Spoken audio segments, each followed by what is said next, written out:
तेनालीराम हर बार अपने दिमाग का इस्तेमाल करके ऐसा कुछ करते थे कि विजयनगर के महाराज कृष्णदेव दंग रह जाते थे। इस बार उन्होंने एक तरकीब से राजा को अपने फैसले पर दोबारा विचार करने को मजबूर कर दिया।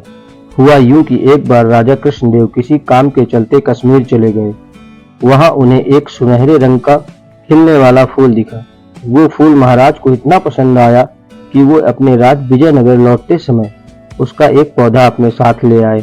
महल पहुंचते ही उन्होंने माली को बुलाया।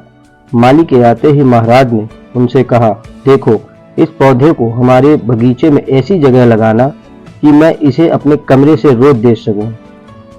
इसमें सुनहरे रंग के फूल खिलेंगे जो मुझे काफी पसंद है। इस पौधे का काफी ख्याल रखना, अगर इसे कुछ भी हुआ तो तुम्हें प्राणदंड भी मिल सकता है।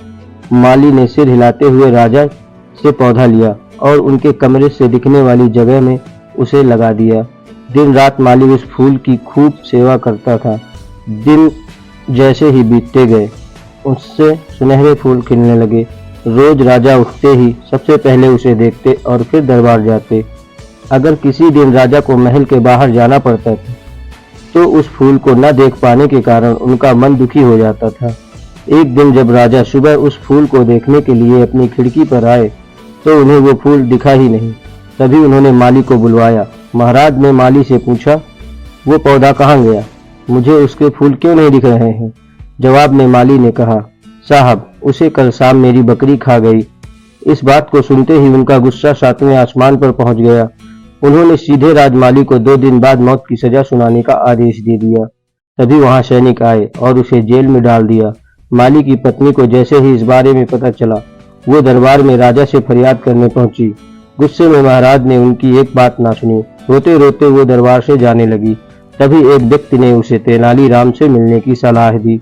रोते हुए माली की पत्नी ने तेनालीराम को अपने पति को मिली मौत की सजा और उस सुनहरे फूल के बारे में बताया। उसकी सारी बात सुनकर तेनालीराम ने उन्हें समझा बुझाकर घर भेज दिया। अगले दिन गुस्से में माली की पत्नी उस सुनहरा फूल खाने वाली बकरी को चौराहे में ले जाकर डंडे से पीटने लगती है। ऐसा करते करते बकरी अधमरी हो गई। विजयनगर राज्य में पशुओं के साथ इस तरह का व्यवहार करना मना था। इसे क्रूरता माना जाता था। इसलिए कुछ लोगों ने माली की पत्नी की शिकायत नगर कोतवाल को कर दी।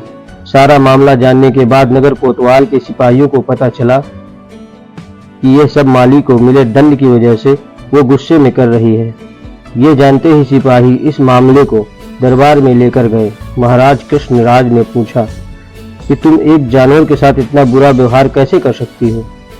ऐसी बकरी जिसके कारण मेरा पूरा घर उजड़ने वाला है, मैं विधवा होने वाली हूँ और मेरे बच्चे अनाथ होने वाले हैं, उस बकरी के साथ कैसा व्यवहार करूँ महाराज? माली की पत्नी ने जवाब देते हुए कहा। राजा कृष्णराज ने कहा, तुम्हारी बात का मतलब मैं समझ नहीं पाया कि ये बेजुबान जानवर तुम्हारा घर कैसे उजाड़ सकता है। उसने बताया, साहब, ये वही बकरी है जिसने आपके सुनहरे पौधे को खा लिया था। उसकी वजह से आपके मेरे पति को मौत की सजा सुना दी है। गलती इस बकरी की थी, लेकिन सजा मेरे पति को मिल रही है। सजा असल में इस बकरी को मिलनी चाहिए, इसलिए मैं इसे डंडे से पीट रही थी। अब महाराज को यह बात समझ में आई कि गलती माली की नहीं बल्कि बकरी की थी। ये समझते हुए उन्होंने माली की पत्नी से पूछा कि तुम्हारे पास इतनी बुद्धि कैसे आई कि इस तरह मेरी गलती के बारे में समझा सको। उसने कहा कि महाराज, मुझे रोने के अलावा कुछ और नहीं सूझ रहा था। ये सब मुझे पंडित तेनालीराम जी ने समझाया था।